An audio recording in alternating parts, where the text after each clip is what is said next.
Kung gayon, ganito lang yon. Ito ang mga pribadong parte, pribadong parte, pribadong parte.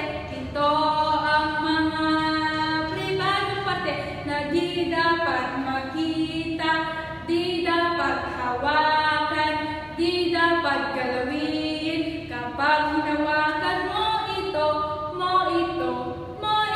kapag hinawakan mo ito, susumbong kay nanay, isusumbong kay tatay.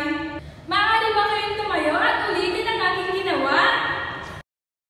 Ito ang mga pribadong parte, pribadong parte, pribadong parte.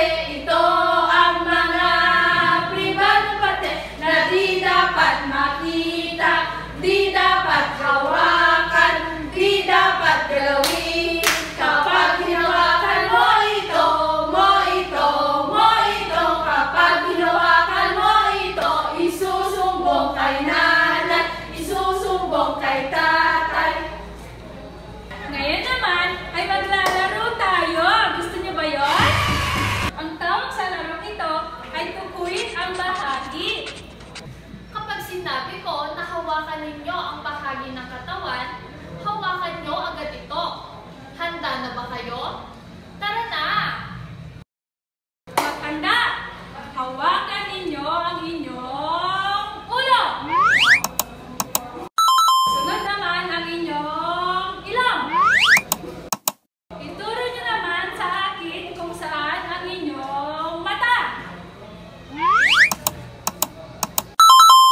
Saan naman ang inyong bibig? Magagaling mga bata. Palakpakan natin ang ating sarili. Ayan, ang saya niyong lahat. Pero alam niyo ba kung para saan ang bawat bahagi ng ating katawan? Ayan, tara na at sabay-sabay natin alamin. Ang ating katawan ay may maraming bahagi. Lahat ng ito ay may kanya-kanyang gamit. Unahin natin ang ating ulo. Ginagamit natin ang ating utak para sa pag-iisip at ang ating mata naman ay para sa pagtingin. Mga bata, saan ginagamit ang ating mata? Tama! Sunod naman ay ilong. Ginagamit natin ito sa pang-amoy. Nakaamoy na ba kayo ng bulaklak? Amuyin na natin ang bulaklak. Ang bango. Ang bibig naman ay ginagamit sa pagsasalita at pagkain. Subukan nga natin mga bata. Sabihin ninyo ang inyong pangalan gamit ang masayang boses. Ang ganda ng boses niyo mga bata. Ang tenga naman ay para sa pakikinig.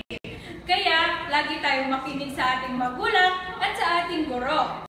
Mga bata, nakikinig ba kayo sa inyong mga magulang at sa guro?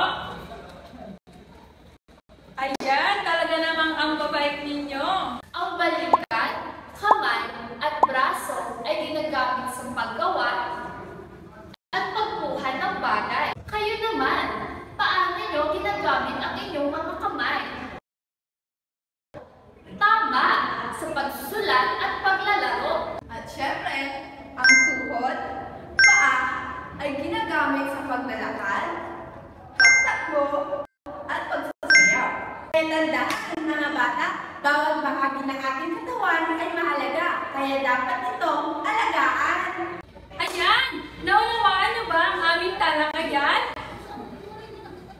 Kung gayon, ano-ano nga ulit ang ating bahagi ng ating katawan? Una ay ulo, pangalawa, balikat, pangatlo naman ay tuhod, pang-apat ay paa, tama.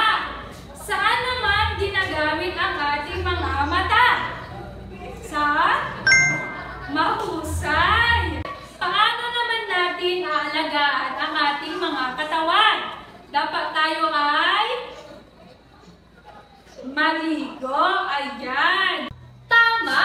Kailangan natin panatilihin na tayo ay malinis at malusog ang ating katawan sa araw-araw. Huwag kalimutang magligo magsipilyo, at kumain ng masusustansyang pagkain.